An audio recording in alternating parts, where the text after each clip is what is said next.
Dear students, NEET exam முடிச்சாச்சு. நம்ம June first வீக்கில் ரிசல்ட்ஸ் எதிர்பார்க்குறோம்.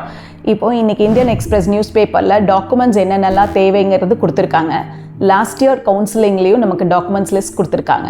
அதில் என்னென்ன டாக்குமெண்ட்ஸ்லாம் நம்ம இப்போ ரெடி பண்ணி வச்சுக்கலாம் அப்படிங்கிற லிஸ்ட்டை நான் இன்றைக்கி சொல்கிறேன். இது போக சில டாக்குமெண்ட்ஸ் நம்ம நோட்டிஃபிகேஷன், அதாவது கவுன்சிலிங் நோட்டிஃபிகேஷன் ரிலீஸ் ஆனதுக்கு அப்புறமா ரெடி பண்ணிக்கலாம். ஓகே, ஃபர்ஸ்ட் நீங்கள் எல்லாருமே பாஸ்போர்ட் சைஸ் ஃபோட்டோ நீட் அப்ளிகேஷனுக்கு பேஸ்ட் பண்ணியிருப்பீங்க. அந்த ஃபோட்டோகிராஃபோட hard copies plus soft copy வச்சுக்கோங்க. ஓகே, ஸோ இது உங்களுக்கு இந்த ஃபோட்டோகிராஃப் தான் உங்களோட அப்ளிகேஷன் ப்ராசஸில் யூஸ் பண்ணுவோம்.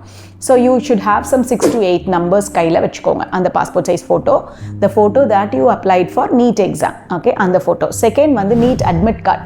ஸோ நீட் எக்ஸாம் எழுத போகிறதுக்கு நீங்கள் ஒரு அட்மிட் கார்டு எடுத்துகிட்டு போயிருக்கிறீங்க. ஸோ அந்த நீட் அட்மிட் கார்டு வேணும். தேர்ட் நீட்டோட ஸ்கோர் கார்டு. இது இன்னும் உங்களுக்கு வந்திருக்காது. So we have to wait for the NEET score card. Okay, so அது இல்லாமல் உங்களோட 10th ஒரிஜினல் மார்க் ஷீட் இருக்குது இல்லையா, அது ஃப்ரண்ட் பேக் 2 சைடும் ஸ்கேன் பண்ணி வச்சுக்கலாம். So if you are state board student, உங்களுக்கு 11th ஸ்டாண்டர்ட் மார்க் ஷீட் இருக்கும். சிபிஎஸ்சினா இருக்காது.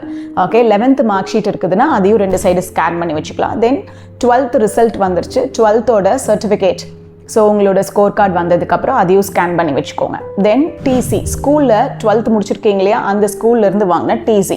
ஸோ இதெல்லாம் சாஃப்ட் காப்பி ரெடி பண்ணி வச்சுக்கோங்க. அது இல்லாமல் நீங்கள் படித்த ஸ்கூல் 6th ஸ்டாண்டர்ட்லேருந்து 12th ஸ்டாண்டர்ட் வரைக்கும் எந்தெந்த ஸ்கூலில் படிச்சிங்களோ அந்த ஸ்கூல்லலாம் போனஃபைடு சர்டிஃபிகேட், அதாவது நீங்கள் அந்த ஸ்கூலில் தான் படிச்சிங்க, போனஃபைடு ஸ்டூடெண்ட் ஆஃப் தட் ஸ்கூல்னு அந்த ஸ்கூல்லேருந்து நீங்கள் போனஃபைடு சர்டிஃபிகேட் வாங்கி வச்சுக்கணும்.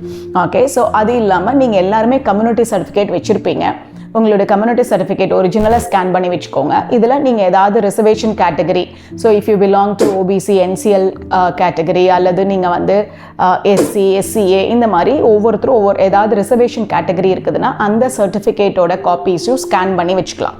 ஓகே, ஸோ இது இல்லாமல் நேட்டிவிட்டி சர்டிஃபிகேட் வேணும். இது எப்படி வாங்குறதுன்னு உங்களுக்கு லிங்க் கீழே கொடுத்துருக்கேன், அந்த வீடியோ பார்த்து தெரிஞ்சுக்கோங்க. ஓகே, ஸோ இது இல்லாமல் பேரண்ட்ஸோட டாக்குமெண்ட்ஸ் என்ன தேவைன்னா, பேரண்ட்ஸோட கம்யூனிட்டி சர்டிஃபிகேட் தேவை. ஓகே, ஸோ அதையும் நீங்கள் ஸ்கேன் பண்ணி வச்சுக்கலாம். ஸோ இது எல்லாம் தான் உங்களுக்கு டாக்குமெண்ட்ஸ் இப்போதைக்கு ரெடி பண்ணி வச்சுக்கலாம்.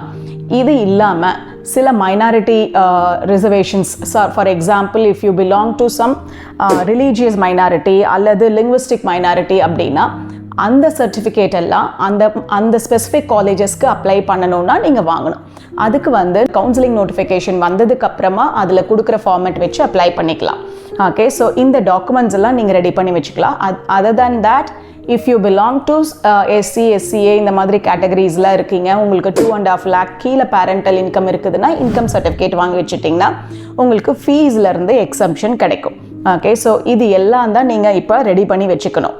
ஸோ அப்ளை பண்ணுறதுக்கு முன்னாடி இந்த டாக்குமெண்ட்ஸை நீங்கள் ஸ்கேன் பண்ணி வச்சிட்டிங்கன்னா அப்ளிகேஷன், அதாவது கவுன்சிலிங் அப்ளிகேஷனுக்கு உங்களால் ஈஸியாக ப்ரொசீட் பண்ண முடியும். Okay, otherwise nothing to worry too much. இது எல்லாமே உங்ககிட்ட இருக்கிற சர்டிஃபிகேட்ஸ் தான்.